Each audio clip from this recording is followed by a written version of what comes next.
Hello, Zion Hill. We're back again. The word on Wednesday.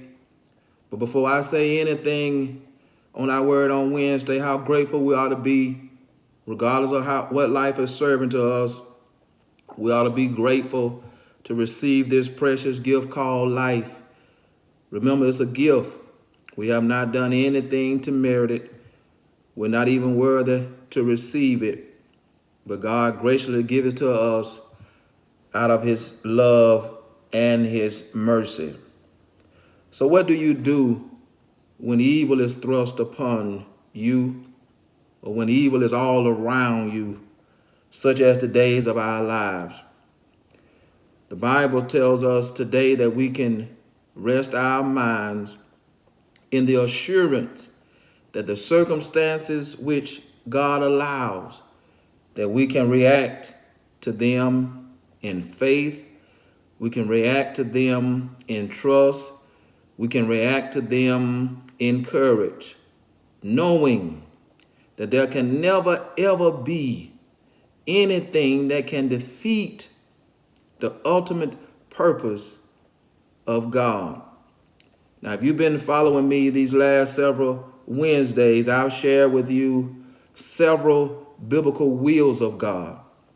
That God, first and foremost, has an intentional will, or his original plan of creating all that he has created was to bless it, to build it, and to beautify it. Then God has a circumstantial will. That is when God works within circumstances, evil circumstances set up by man, and he works it out for our good. And then today I want you to think about God's third will, that is called his ultimate will, the goal he wishes to reach in our lives. And not only in spite of what man can and cannot do, but also in spite of whatever evil that man has set up, God's ultimate will never ever be defeated. It will ultimately achieve what is out to do. And so today I want you to think about God's ultimate will in two other people's lives. Number one, Abraham. He's considered the father of faith. But God made a promise to him that he would bless him with a son. And yet we see circumstances began to be contrary to God's intentional will. For the Bible says that Sarai, Abraham's wife, said to him, why don't we just help God out? I have an Egyptian handmaid here by the name of Hagar, and we're told that through Abraham's relationship with her, that a child was conceived. And yet, God said, that's not my intentional will. I will work through it. However, the promise has come through Isaac. And there in the latter years of their lives, we see God's ultimate will being accomplished.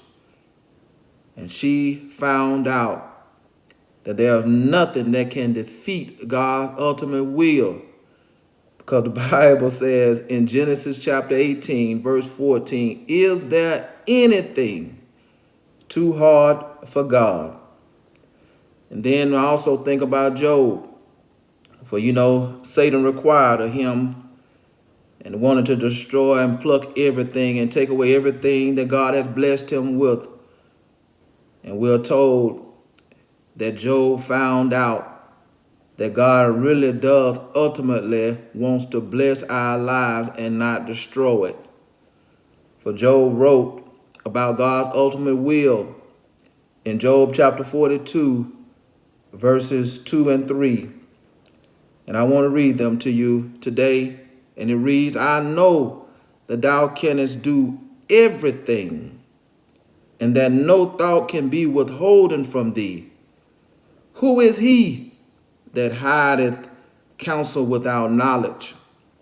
Therefore have I uttered that I understood not things too wonderful for me, which I simply knew not.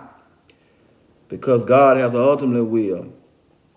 that God ultimately will, regardless of the circumstances, will always lead to doing something wonderful in your life. So you be encouraged. I know I get bothered by all of the injustice and the things that's going on, the disease and the crime, but I'm going to react knowing God has an intentional will, God has a circumstantial will, and God has an ultimate will that will ultimately work out for my good. Several announcements I want to share with you today. First and foremost, I pray that you are safe, that you are following the CDC guidelines, and that you are doing what has been asked and expected of you for your safety and your protection and your health. I pray for it daily. We've been aware that the Bessemer Board of Education has closed because someone tested positive for COVID-19, and we're really reaching high cases of it. And so we're going to postpone on our meeting on our Sunday school. However, we will be meeting soon, but I will let you know. We're going to watch the numbers and make sure the numbers are declining, because your health and your safety is first and foremost important. I want to thank all of our members who are giving, who continue to give. And I know that your life is being blessed because you are sowing seeds and you continue doing what the Bible expects from you and what is your duty as a Christian and a church member. So thank all of you, and continue to support this ministry as we move forward to reach others virtually. And we know it takes money to do that. I also want you to pray for our church family. Several of our members have had surgery or will have surgery this week. I want you to pray. Just pray for our church family. The Lord knows. So if you just ask the Lord to lift all of our members up, the Lord will definitely do that. I pray that you're doing well. And I pray that your faith looks up, because our God is in control. And I'm a living witness today that God's ultimate will be accomplished. Till we meet again, may God bless and keep you, is my prayer.